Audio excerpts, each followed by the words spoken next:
Salut, avec vous Kabab Ami. Dans cette nouvelle vidéo, on va traiter les différents types de variables en Python et les opérations possibles sur ces variables.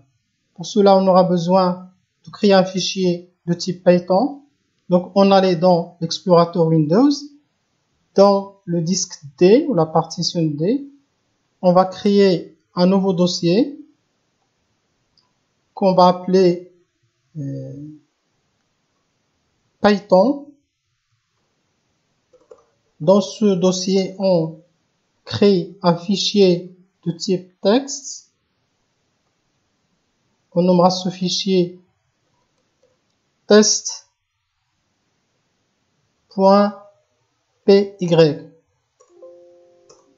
Voilà, on allait dans comme ça. Extension CMD pour lancer notre terminal Windows directement dans le fichier Python. La commande dir permet de voir ce qui est dans ce dossier. Donc test.py, c'est un fichier Python pour lancer notre environnement de travail Visual Studio Code que nous avons installé auparavant. Donc on écrit code espace le nom de notre fichier test.py pour donc, le fichier Python en l'extension py. On lance. Voilà, le fichier s'ouvre directement dans notre Visual Code. Donc on a dit qu'on verra les variables de base. Donc on a le premier type est int, et int c'est un type entier. Puis on a str, le type string, les chaînes de caractères, les différentes chaînes de caractères que peuvent avoir différentes variables avec des numériques, alphanumérique. On a le type float, les nombres avec virgule flottante ou bien avec les décimaux, et un autre type de base, bool, c'est le type booléen. Donc en Python, c'est pas comme les autres langages pour ceux qui ont une expérience dans par exemple le langage de programmation C, C# ou d'autres langages comme Java. Pour déclarer une variable, on a des mots réservés pour les déclarer. En Python, non. Il suffit pour déclarer une variable de lui donner un nom, par exemple A, le fait d'écrire A égale par exemple 16, puis B égale par exemple 23. Ça, c'est pour Python, il va directement créer une variable de type entier parce qu'on lui a donné la valeur entier, une valeur entière. Donc, il va automatiquement créer un entier et B sera une variable de type entier. Tout simplement en Python, il faut savoir que tout est objet, même les variables, elles sont de type objet. Cette notion de programmation objet, donc on va la traiter dans des vidéos qui sont suivantes, qui seront consacrées à cette notion de programmation POO, programmation orientée objet. Maintenant, il faut tout simplement mettre dans la tête que tout est objet en Python. Pour faire la somme, on écrit C égale A plus B. Donc le Python, il va faire le calcul de A plus B et stocke le résultat, la somme dans la variable C.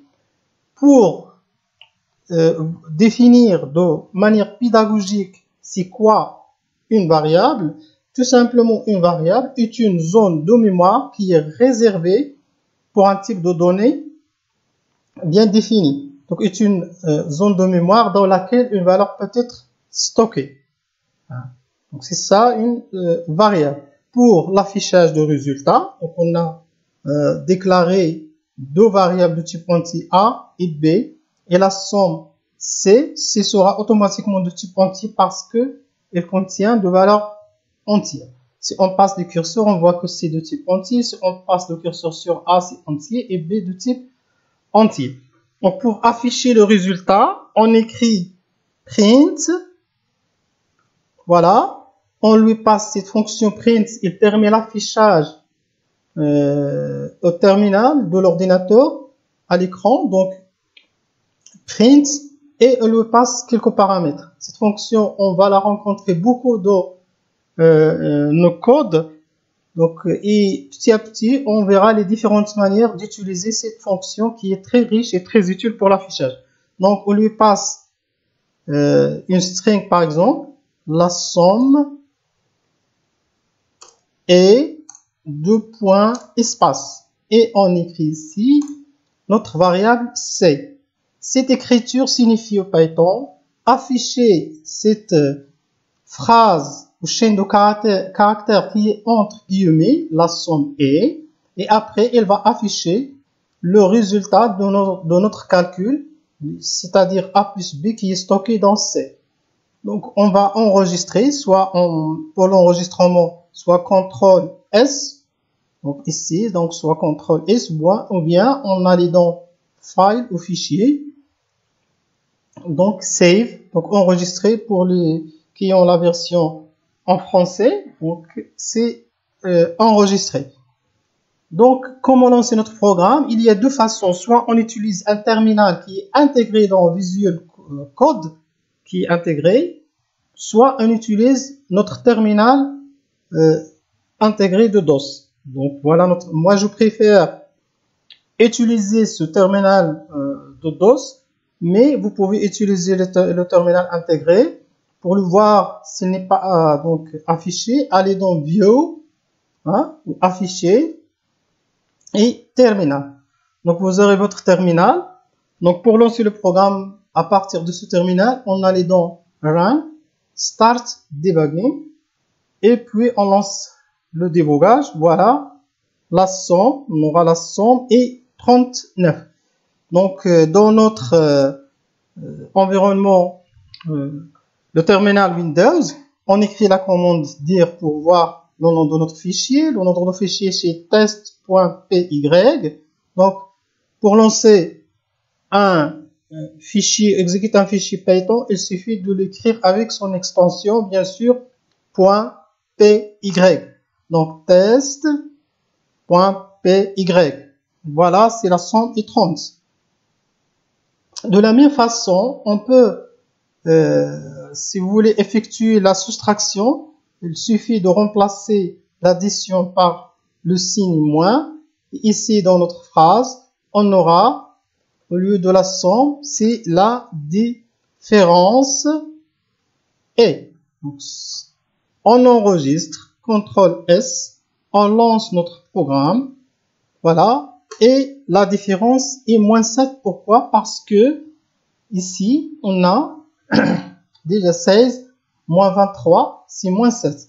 Donc, si on fait ici, par exemple, 160, donc le résultat sera positif. Donc, on revient sur notre terminal DOS. Voilà. La différence est 137, c'est positif. Ça, concernant l'addition, les deux opérations de base, l'addition et la multiplication. Pour voir le type de notre variable et comme on a dit que tout est objet, on utilise un mot-clé qui, comme ça, type, et on lui passe un paramètre, c'est-à-dire le nom de la variable, comme ça. C'est le fait d'écrire type égale à c, ça, c'est une variable que nous pouvons écrire, par exemple, on peut écrire type var, le type de la variable, égale. C'est-à-dire quoi? Donc ici, on va utiliser la fonction type qui va nous renvoyer le type de la variable et stocker dans la variable type. Afficher donc le type de la variable, print, la fonction d'affichage, lui passe type var et on verra qu'est-ce que ça va donner. Voilà. Vous voyez que on a affiché le résultat avec bien sûr notre print la différence i, et après print type bar, on voit ici le résultat du type int class, c'est-à-dire qu'on a un objet, puisqu'on a dit que tout est objet. Donc on verra après l'addition, la division et la soustraction. Donc on peut donc améliorer notre façon d'écriture. Voilà. Donc on peut écrire d'autres manières. Voilà, on écrit par exemple A, virgule, donc le signe moins, puis B, virgule, espace, le signe égal, et notre résultat C. On enregistre, on lance notre programme. Voilà, vous voyez qu'on a ici 160 moins 23 est égal à 137. Donc pour, si vous voulez supprimer donc l'affichage sur cet écran pour la rendre, si vous voulez, on utilise CLS, Clear Screen. Voilà. On enchaîne. Donc on a vu donc comment faire l'addition, la soustraction. On passe à la multiplication. La multiplication.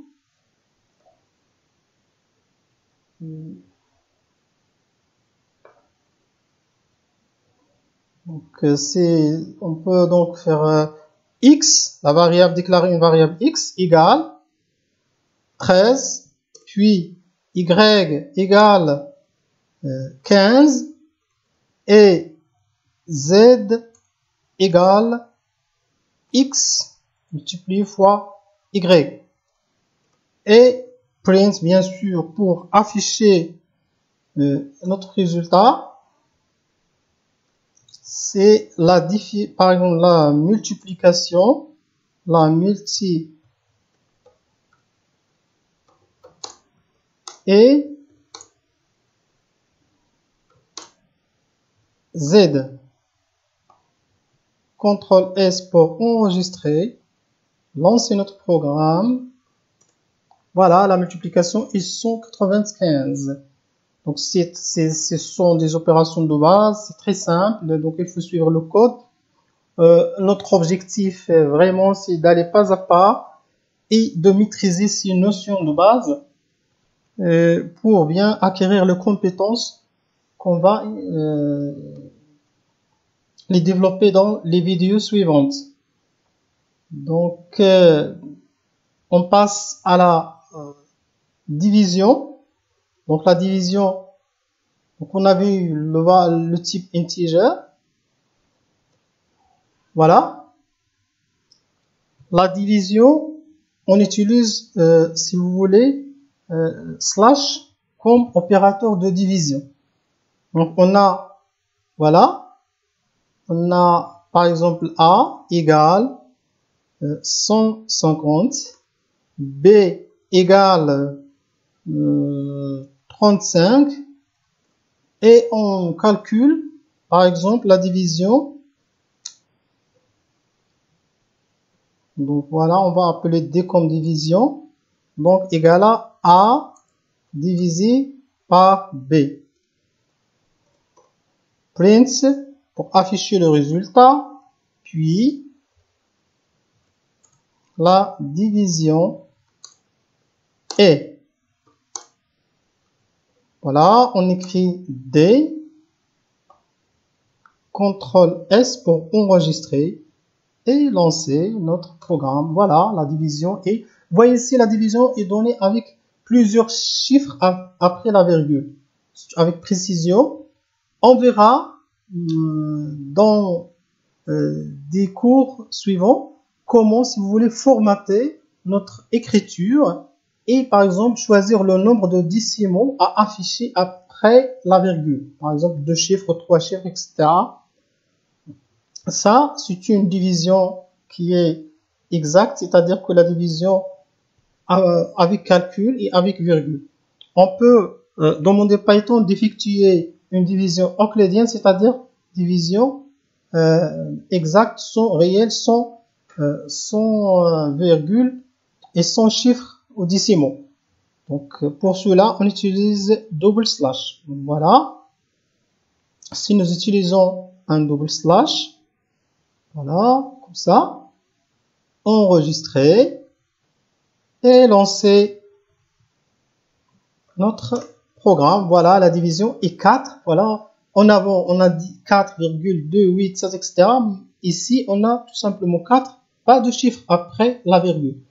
On a la possibilité, et par exemple, cette opération qui n'est pas exacte, il y a le reste. Donc, il y a le quotient et le reste.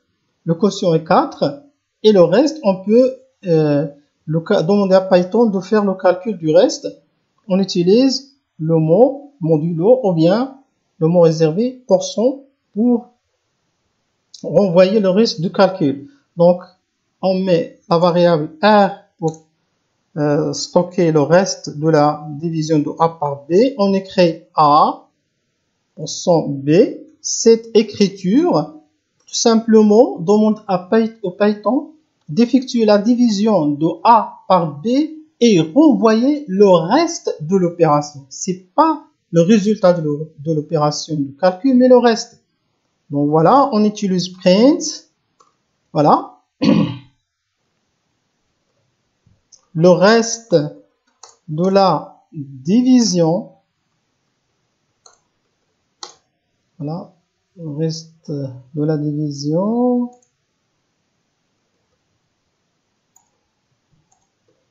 Et on utilise R.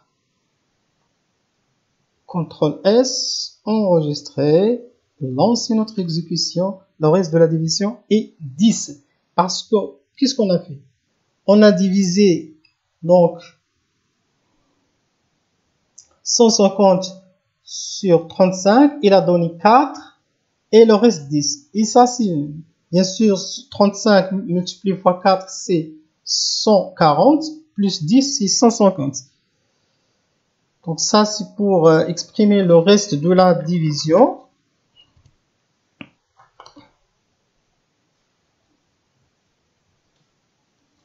Donc ça, on peut par exemple faire introduire une autre fonction qui nous permet de saisir des données, de demander à l'utilisateur de saisir des données. Cette fonction, c'est input. On a print pour l'affichage et input pour la saisie ou l'entrée par le clavier des valeurs.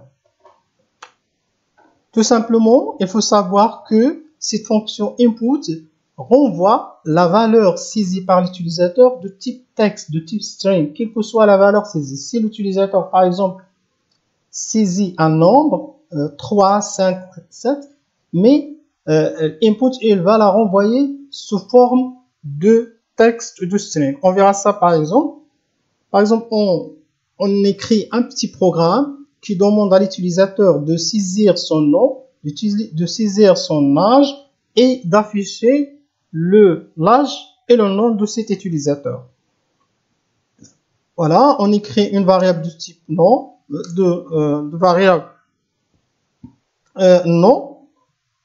On écrit la fonction input pour l'entrée.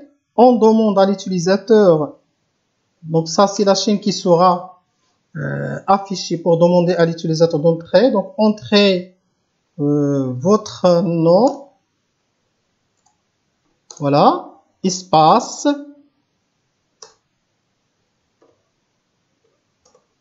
puis âge,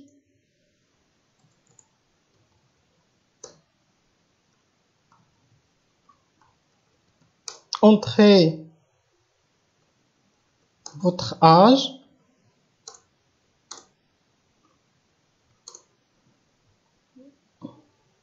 pardon, pas de virgule ici, voilà, on enregistre, on continue. Ici, automatiquement, ce variable nom est de type string et même âge, il est de type string.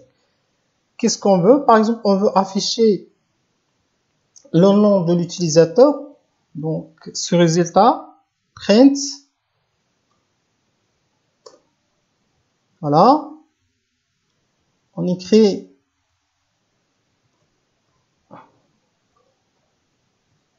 l'âge de cet utilisateur. On passe variable âge et deux points. On passe à la fonction print la variable nom. Bon, ici âge, bien sûr. Ici nom.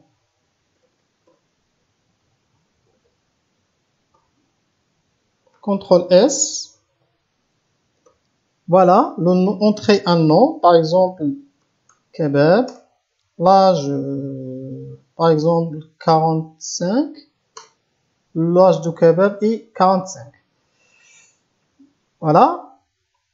Mais pour voir est-ce que la variable âge qu'on a ici créée, est-ce qu'il est de type, même si on a entré un nombre, il est de type string, de type str et pas de type entier. On verra les types string, les chaînes de caractères, mais pour voir, par exemple, on écrit une variable de type type var égale type âge et afficher le type print type var. Enregistrer et lancer. Le nom c'est kebab.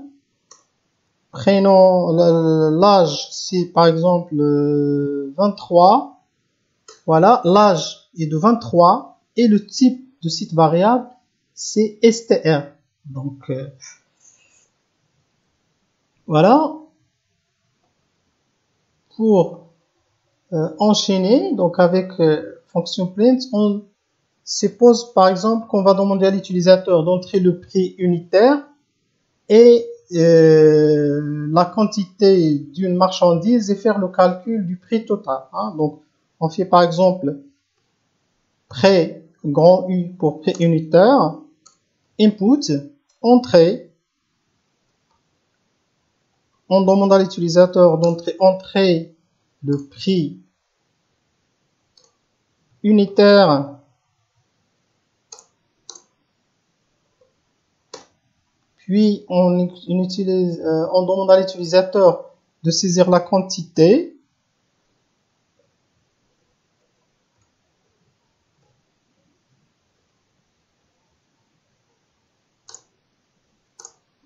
Input.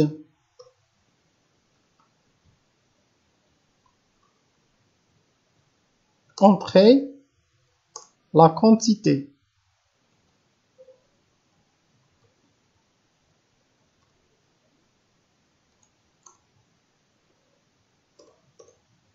Somme ou bien prix total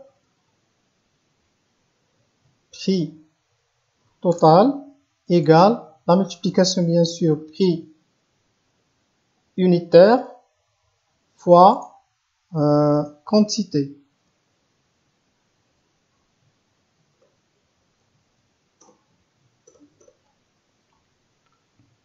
On verra ici si on fait pas une conversion, ça c'est pas donc juste le fait de créer prix égal à prix unitaire plus quantité, il va pas renvoyer le calcul parce qu'il va considérer une chaîne de caractères.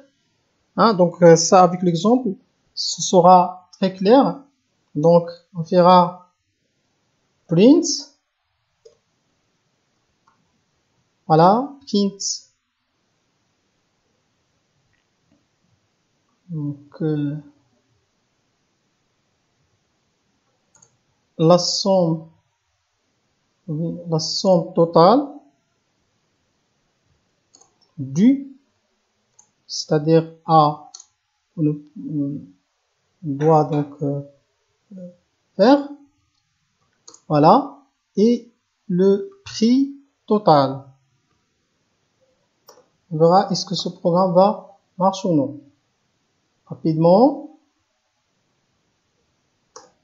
demander le prix unitaire, par exemple, chaque unité comme le prix c'est 12 et la quantité c'est 167. Vous voyez, donc on a ici une erreur. Can't multiplier. Donc, vous voyez, donc il n'a pas multiplié deux chaînes de caractères. Vous voyez, donc il doit normalement convertir parce que ce sont des chaînes de caractères. Il a dit que can't multiply sequence by non-int of type str. Donc, on va convertir ces deux nombres avant de pouvoir les multiplier pour faire l'opération de la multiplication. Donc, on fera prix unitaire égale int de prix unitaire. Donc, prix unitaire, ça veut dire quoi? Tout simplement, vous voyez ici prix unitaire qui sera c'est de type entier, mais prix unitaire entre str entre cette fonction. Cette fonction int, c'est une fonction qui permet de convertir une string en entier. De la même façon, on va faire quantité égale int type quantité. Donc cette fonction int, elle va convertir cette quantité ou cette variable qui est de type string en variable de type entier. De la même façon pour prix unitaire. Maintenant, si on fait le calcul, donc on verra ça.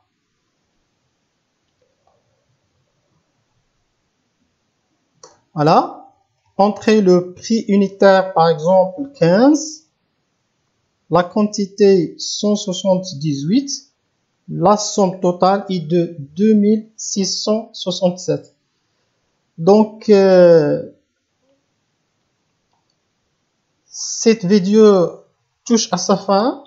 Donc, on va enchaîner dans la vidéo suivante pour continuer avec les opérations de base et les types de variables. Et on fait quelques exercices si le temps le permettra.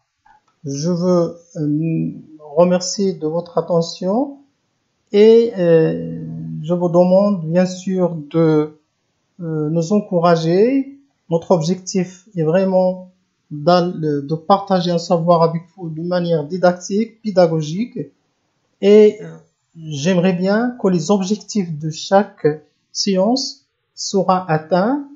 Bien sûr, j'attends vos commentaires pour nous améliorer, pour prendre vos commentaires en sérieux, pour essayer de progresser de manière efficace, et on doit être, si vous voulez, pertinent dans nos interventions. Merci de votre attention et à la séance prochaine.